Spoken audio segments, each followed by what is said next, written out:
تھا، صبح ہوتی تھی ہمیں مہینے بھر کا راشن مل جایا کرتا تھا، ہمیں معلوم نہیں وہ راشن لانے والا کون تھا، وہ اپنے کندھے پر وہ راشن کی بوری لاد کر کے لانے والا کون تھا۔ آج علی ابن حسین کے انتقال کے بعد ان کی پیٹھ پر پائے جانے والے بورے کے نشانات یہ بتا رہے ہیں وہ اللہ کا بندہ، وہ راتوں میں چھپ کر کے غریبوں کے گھر میں اناج پہنچانے والا وہ اللہ کا بندہ کوئی اور نہیں تھا، وہ نبی کے نواسے کا بیٹا تھا، وہ نبی کے اہل بیت کا ایک فرد تھا، وہ علی بن حسین۔ یہ اللہ والے، اور آج بھی دنیا میں ایسے لوگ ہیں، سردیوں کے موسم میں کچھ اللہ کے بندے ایسے بھی ہیں اپنی کار سے نکلتے ہیں کمبل لے کر کے غریبوں کے محلے میں جاتے ہیں، کوئی فٹ پاتھ پر لیٹا ہے سردی میں ٹھٹر رہا ہے، کوئی ریلوے اسٹیشن پر کوئی بس اسٹاپ پر لیٹا ہوا ہے، دھیرے سے گئے اس کو کمبل اڑا دیا، غریب کو راحت مل گئی۔ غریب کو نہیں معلوم ہمیں کمبل اڑانے والا کون ہے، اس امیر کو نہیں معلوم کہ ہم نے کمبل کس کو اڑایا، کوئی کیمرہ نہیں، کوئی کوریج نہیں، کوئی شو آف نہیں۔ یہ وہ نیکی ہے جو اندھیرے میں کی گئی، جو اللہ کو راضی کرنے کے لیے کی گئی، ایسی نیکیاں اللہ کو پسند آتی ہیں۔ تو ریاکاری یہ بہت بڑا خطرہ ہے ہماری میں، لاکھوں روپے خرچ کر رہا ہے لیکن وہ کام نبی نے نہیں کیا، وہ کام صحابہ نے نہیں کیا، اس کی بنیاد کتاب و سنت کے اندر نہیں ہے، اس کو بدعت کہتے ہیں۔ اور اللہ کے نبی فرماتے ہیں من احدث فی امرنا ھذا ما لیس منہ فہو رد، جس نے ہمارے دین کے اندر کوئی ایسا کام نکالا جو جس کام کا ہم نے حکم نہیں دیا تھا، جس کے اوپر ہمارا سگنیچر نہیں ہے، جس کے اوپر ہماری اتھارٹی نہیں ہے، جس کو ہم نے اتھورائز نہیں کیا ہے، وہ کام مردود ہے، اس کام کے کرنے والے کو ثواب نہیں عذاب ملے گا۔ امام مالک سے ایک آدمی نے مسئلہ پوچھا، امام صاحب میں عمرہ کرنا چاہتا ہوں، میں احرام کہاں سے لوں؟ مدینہ کی بات ہے۔ امام مالک نے کہا کہ ایک کام کرو، تم ذوالحلیفہ سے احرام باندھو جہاں سے اللہ کے نبی نے احرام باندھا۔ مدینہ سے کچھ کلومیٹر کی دوری پر ایک جگہ ہے ذوالحلیفہ، موجودہ وقت میں اس کا نام ابیار علی ہے، اور آج بھی جو لوگ مدینہ سے عمرہ کرنے جاتے ہیں تو وہیں پر باقاعدہ ایک مسجد بنی ہے اور وہیں پہ احرام وغیرہ باندھ کر کے لوگ وہاں سے نکلتے ہیں۔ اللہ کے پیارے نبی صلی اللہ علیہ وسلم نے وہیں سے احرام باندھا۔ امام مالک نے کہا کہ تمہیں احرام باندھنا ہے، مدینہ سے جا رہے ہو تو وہیں سے ذوالحلیفہ سے تم احرام باندھو۔ اس آدمی نے کہا میں کچھ نیا کرنا چاہتا ہوں، امام صاحب میں چاہتا ہوں کہ میں اللہ کے رسول کی قبر کے پاس سے احرام باندھوں۔ امام مالک کا جواب سنیے گا میرے بھائی۔ امام مالک نے کہا انی اخاف علیک فتنة، اے میرے بھائی مجھے ڈر ہے کہیں تو کسی فتنے میں نہ پڑ جائے۔ کہ امام صاحب کیسی بات کر رہے ہیں؟ انما ازید علی ذلک امیال، آپ کہہ رہے ہیں کہ میں ذوالحلیفہ سے احرام باندھوں اور میں کہہ رہا ہوں کہ میں نبی کی مسجد سے اور نبی کی قبر سے احرام باندھوں۔ امام صاحب میں کون سا گناہ کرنے جا رہا ہوں؟ میرے تو کچھ کلومیٹر بڑھ رہے ہیں، کچھ میل بڑھ رہے ہیں۔ ظاہر ہے اگر ایک انسان مدینہ سے احرام باندھ کے جاتا ہے اور ایک انسان مدینہ سے کچھ کلومیٹر 20-30 کلومیٹر کی دوری سے احرام باندھتا ہے تو جو مدینہ سے احرام باندھ کے جا رہا ہے اس کے کلومیٹر بڑھ گئے، تو اس نے کہا کہ امام صاحب میرے کلومیٹر تو بڑھ گئے، مجھے تو اور زیادہ ثواب ملنا چاہیے۔ امام مالک نے جواب دیا نہیں میرے بھائی، تجھے زیادہ ثواب تو نہیں ملے گا، ہاں اس بات کا ڈر ہے کہ کہیں تو فتنے میں نہ پڑ جائے، اس لیے کہ جب اللہ کے نبی نے ذوالحلیفہ سے احرام باندھا اور اللہ کے نبی کو یہ نہیں سمجھ میں آیا کہ میں اپنی مسجد سے احرام باندھوں تو وہ کون سا نیکی کا کام ہے جو تیرے نبی کو سمجھ میں نہیں آیا اور تجھ کو سمجھ میں آ گیا۔ اس کے بعد امام مالک نے سورہ نور کی آیت پڑھی فَلْيَحْذَرِ الَّذِينَ يُخَالِفُونَ عَنْ أَمْرِهِ أَن تُصِيبَهُمْ فِتْنَةٌ، جو لوگ اللہ کے رسول کے حکم کی خلاف ورزی کرتے ہیں ڈر ہے اس بات کا کہ کہیں ان کے اوپر کوئی فتنہ نہ آ جائے، کوئی پریشانی نہ آ جائے، کوئی عذاب نہ آ جائے۔ بدعت بڑی خطرناک چیز ہے، جہاں بدعت آتی ہے علماء نے لکھا ہے، محدثین نے لکھا ہے، جب بدعت آتی ہے تو وہاں کوئی نہ کوئی سنت ختم ہوتا ہے۔ آپ دیکھ لیجیے جہاں جہاں بدعتیں آئی ہیں، اذان کے پہلے درود پڑھنے کی بدعت آئی، اذان کے بعد درود پڑھنے کی بدعت ہے، میت کو دفنانے کے بعد قبر پہ کھڑے ہو کے اذان دینے کی بدعت جہاں شروع ہوئی، میت کے دفنانے کے بعد میت کے لیے دعا کرنے کی جو سنت ہے وہ ختم ہو گئی۔ نماز کے بعد فرض نماز کے بعد اجتماعی دعا کرنے کی بدعت جہاں آئی، فرض نماز کے بعد جو اللہ کے پیارے نبی اذکار پڑھتے تھے، جو دعائیں پڑھتے تھے، ان کو چھوڑنے کی ان کو سنت کو چھوڑ دیا گیا. جہاں بدعت آ رہی ہے وہاں کوئی نہ کوئی سنت چاہ جائے. اور یہ کان کھول کر کے سن لو, کوئی بدعت حسنہ نہیں, کوئی بدعت اچھی نہیں ہوتی. دین کے اندر اچھی اور بری بدعت نہیں ہے, دین کے اندر صرف بدعت ہے. دین کے اندر یا تو سنت ہے یا بدعت ہے. بدعت کا اپوزٹ سنت ہے اور سنت کا اپوزٹ بدعت ہے. کوئی اچھی اور بری بدعت ہے. مرنے والا مر گیا, تیسرے دن آپ کھانا پکوا دیں. میرے نانا کا انتقال ہوا, میں گیا اپنے نانا کے یہاں, انتقال کے اگلے دن بیٹھا ہوں, صاحب بریانی کی تیاری ہو رہی ہے, مسالہ پیسا جا رہا ہے, پیاز کاٹی جا رہی ہے. میں نے ماموں لوگوں سے کہا کہ آپ لوگوں کو شرم نہیں آتی؟ کل آپ کے باپ کا انتقال ہوا اور آج آپ بیٹھ کر کے دعوت کا انتظام کر رہے ہیں. کہا بھانجے یہ ہمارے باپ دادا کی رسم ہے, ہمیں احساس ہو رہا ہے ہم غلط کر رہے ہیں مگر ہم نہیں کریں گے, سماج کو منہ کیا دکھائیں گے. آج اتنی بدعات ہے جن کو باپ دادا کا نام اور ان کے رسم و رواج کا نام دے کر کے سماج میں جاری رکھا ہے. اس لیے اللہ کے نبی اس بدعت کو اتنا خطرناک سمجھتے تھے. اپنے ہر خطبے میں اور تقریر میں اللہ کے نبی فرمایا کرتے تھے وَشَرَّ الْأُمُورِ مُحْدَثَاتُهَا وَكُلُّ مُحْدَثَةٍ بِدْعَةٌ وَكُلُّ بِدْعَةٍ ضَلَالَةٌ وَكُلُّ ضَلَالَةٍ فِي النَّارِ. دین کے اندر نیا نکالا گیا کام سب سے برا ہے, اور ہر نیا نکالا گیا کام بدعت ہے, اور ہر بدعت گمراہی ہے, اور ہر گمراہی جہاں جہاں کی طرف لے کر کے جاتی ہے. اس لیے بدعت سے اپنے آپ کو بچاؤ. بدعت کرنے والوں کا انجام کیا ہوگا؟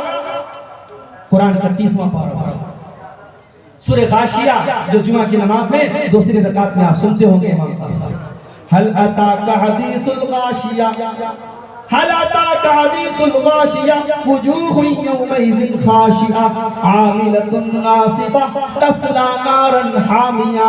اللہ فرماتا ہے قیامت کے دن کچھ ایسے لوگ آئیں گے جو بڑے ڈرے ہوئے ہوں گے, بڑے سہمے ہوئے ہوں گے.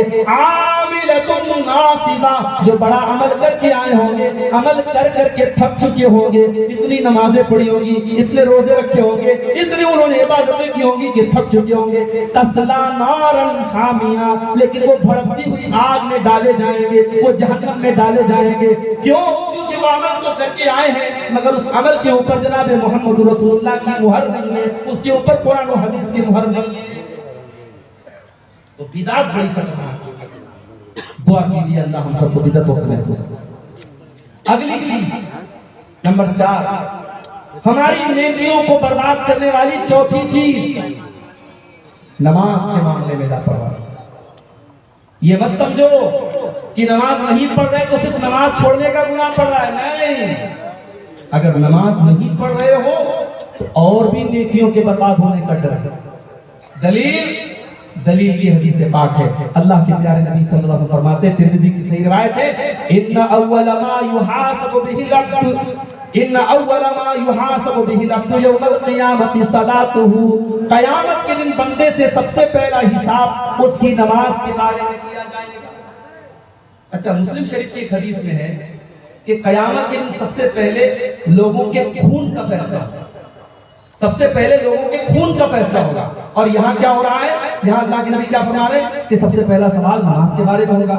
تو بظاہر ایسا لگ رہا ہے دونوں حدیث آپس میں ٹکرا رہی ہے. ٹکرا نہیں رہی ہے. بندوں کے حقوق میں سب سے پہلے خون کا حساب ہوگا اور اللہ کے حقوق میں سب سے پہلے نماز کا حساب ہوگا. تو قیامت کے دن سب سے پہلا سوال نماز کے بارے میں ہوگا. اور آگے اللہ کے نبی فرماتے ہیں فَإِن صَلُحَتْ فَقَدْ أَفْلَحَ وَأَنْجَحَ. اگر نماز صحیح ہے تو بندہ کامیاب ہو جائے گا. وَإِن فَسَدَتْ, اور اگر نماز کا معاملہ خراب ہے, اگر نماز کے معاملے میں لاپرواہی ہے, فَقَدْ خَابَ وَخَسِرَ, تو انسان ناکام ہو جائے گا. بڑے افسوس کے ساتھ کہنا پڑتا ہے آج نماز کا معاملہ ہمارا بہت خراب ہے. مسجدیں آج ویران ہیں. کوئی گاؤں ایسا نہیں جہاں ہم نے مسجدیں نہ بنا لی ہو. لیکن شاعر کہتا ہے مسجد تو بنا لی شبر نہیں ماں کی حرارت والوں نے, من اپنا پرانا پاپی تھا برسوں میں نمازی بن نہ سکا. ہم اتنے بڑے کاروباری ہو گئے, ہم اتنے بڑے بزنس مین ہو گئے دکان پہ بیٹھے ہوئے اور حی علی الصلاۃ کی آواز آ رہی ہے اور ہماری دکان بدستور جاری ہے, ہمارا کاروبار جاری ہے, ہم کسٹمر کو نہیں چھوڑ سکتے, نماز کو چھوڑ سکتے ہیں. میرے پیارے ساتھیوں, جاؤ آج بھی سعودی عرب کی سرزمین پر وہ منظر آپ دیکھ لو کہ عصر کی اذان ہو رہی ہے, بالکل کاروبار کے پیک کا ٹائم ہے, بالکل لوگوں کے بزنس کی پیک کا ٹائم ہے, عصر کی اذان ہو رہی ہے, فوراً شٹر گر جاتے ہیں, فوراً دکانیں بند ہو جاتی ہیں اور لکھ دیا جاتا ہے کلوز, دکان بند ہو گئی, اب نماز کے بعد آئیے گا. میرے پیارے ساتھیوں, اپنے کاروبار سے کہہ دو کہ نماز کا ٹائم ہے, نماز سے مت کہو کہ میرے کاروبار کا ٹائم ہے. اللہ فرماتا ہے حقیقت میں مرد کہلانے کے لائق وہ ہیں, رجال لا تلہیہم تجارت ولا بیع عن ذکر اللہ واقام الصلاۃ. حقیقت میں مرد کہلانے کے لائق وہ لوگ ہیں جن کا کاروبار ان کو نماز سے غافل نہیں کرتا, جن کی تجارت ان کو نماز سے غافل نہیں کرتی. اگر مرد ہو, اگر حقیقت میں مرد بننا چاہتے ہو تو میرے بھائیوں, قرآن کے مطابق مرد وہ ہے جس کا کاروبار اس کو نماز سے غافل نہیں کرے. کاروبار کرو, اللہ اور برکت دے. حاجی پور کا علاقہ پورے کٹیہار میں بڑا مشہور علاقہ ہے کہ یہ مسلمانوں کی اور خاص طور سے شیر صاحبادی برادری کا ایک مضبوط گڑھ ہے, مضبوط علاقہ ہے, ماشاءاللہ خوشحال ہو. اللہ آپ کے کاروبار میں مزید برکتیں دے. لیکن میرے بھائیوں, آپ یہ قرآن کی آیت ہمیشہ اس کو اپنی تھیم بنا لو, اس کو اپنے زندگی کا ایک حصہ بنا لو. رجال لا تلہیہم تجارت ولا بیع عن ذکر اللہ. حقیقت میں مرد وہ لوگ ہیں جن کا کاروبار اور تجارت ان کو نماز سے غافل نہیں. تو نماز کے معاملے میں اگر لاپرواہی کریں گے تو نیکیاں برباد ہو جائیں. اور آگے نمبر 5, نیکیوں کو برباد کرنے والی 5ویں چیز, حقوق العباد میں اگر آپ نے کوتاہی کی, بندوں کا حق مارا ہے, کسی کی زمین پر قبضہ کیا ہے, کسی کا پیسہ لے کر کے بے ایمانی کی ہے, کسی کو گالی دی ہے, کسی کی عزت اتاری ہے. ہندوستان سے آپ حج کرنے جاتے ہیں, ایئرپورٹ پر یا وہاں جانے کے بعد آپ کرنسی چینج کر لیتے ہیں, انڈین کرنسی کو آپ سعودی عرب کی جو ریال ہے اس میں چینج کر دیتے. کیوں؟ کیونکہ انڈیا کی کرنسی وہاں نہیں چلے گی, سعودی عرب میں ریال چلے گا, امریکہ میں جائیں گے ڈالر چلے گا, ترکی میں جائیں گے لیرا چلے گا, آپ یو کے میں جائیں گے پاؤنڈ چلے گا. ہر ملک کی اپنی ایک کرنسی ہے. قیامت کے دن اللہ کی بارگاہ میں میرے پیارے ساتھیوں, جب ہمارا حساب لیا جائے گا, اور یہاں قیامت کے دن جب ہمارا حساب اللہ لے گا اور ہمارے نام اعمال میں یہ پایا جائے گا کہ ہم نے کسی کو مارا ہے, کسی کا حق مارا ہے, کسی کو گالی دی ہے, کسی کی عزت پر حملہ کیا ہے, کسی کا حق مارا ہے, تو وہاں تو کرنسی میں دینے کے لیے ہمارے پاس پیسہ نہیں ہوگا. وہاں کرنسی کیا ہوگی؟ اللہ کے نبی فرماتے ہیں فَيُعْطَى هَذَا مِنْ حَسَنَاتِهِ وَهَذَا مِنْ حَسَنَاتِهِ. ہماری نمازیں اس کو دے دی جائیں گی, ہمارا صدقہ خیرات اس کو دے دیا جائے گا, ہمارا حج عمرہ اس کو دے دیا جائے گا. ہم نے جو بھی نیکی کے کام کیے وہ نیکی کے کام رفتاروں کو دے دیے جائیں گے. فَإِنْ فَنِيَتْ حَسَنَاتُهُ. اگر ہماری نیکیاں ختم ہو جائیں گی اور اس کے بعد بھی باقاعدہ وہ کھڑے ہوں گے, اس کے بعد بھی وہ لوگ باقی رہیں گے جن کا حق ہم نے مارا ہے, اللہ کے نبی فرماتے ہیں ان کے گناہ اس انسان کے اوپر لاد دیے جائیں گے, اس کی برائیاں اس کے نام اعمال میں ڈال دی جائیں گی. دنیا سے نیکی لے کے گیا تھا, دنیا سے نماز لے کے گیا تھا, دنیا سے حج لے کے گیا تھا, اور انجام کیا ہو رہا ہے؟ حقوق العباد کے معاملے میں لاپرواہی کرنے کا, کہ دوسروں کے گناہ اس کے اوپر لاد دیے جائیں گے اور طرح فی النار, اور اس کے بعد اس کو جہنم میں پھینک دیا جائے گا. یہ سنت کا سب سے قریب آدمی, سب سے قلاش ہوگا. اس لیے میرے بھائیوں, حقوق العباد کے بارے میں اللہ سے ڈرو, حقوق العباد کے بارے میں اللہ سے ڈرو. قیامت کے دن ہمیں سب کا حساب دینا پڑے گا. اللہ کے نبی فرماتے ہیں لَتُؤَدُّنَّ الْحُقُوقَ إِلَىٰ أَهْلِهَا يَوْمَ الْقِيَامَةِ. قیامت کے دن ہر حقدار کو اس کا حق ہمیں دینا پڑے گا. حَتَّى يُقَادَ لِلشَّاةِ الْجَلْحَاءِ مِنَ الشَّاةِ الْقَرْنَاءِ. یہاں تک کہ اگر سینگ والی بکری نے بغیر سینگ والی بکری پر ظلم و ستم کیا ہے تو اس بکری کو بھی قصاص دلایا جائے گا. میرے بھائیوں, کیوں کسی کے ساتھ بے ایمانی کرتے ہو, کیوں کسی کا حق مارتے ہو؟ سب ٹھاٹ پڑا رہ جائے گا جب ذات چلے گا بنجارا. نہ زمین لے کے دنیا سے جانا ہے, نہ جائیداد لے کے دنیا سے جانا ہے, نہ بینک بیلنس لے کے دنیا سے جانا ہے.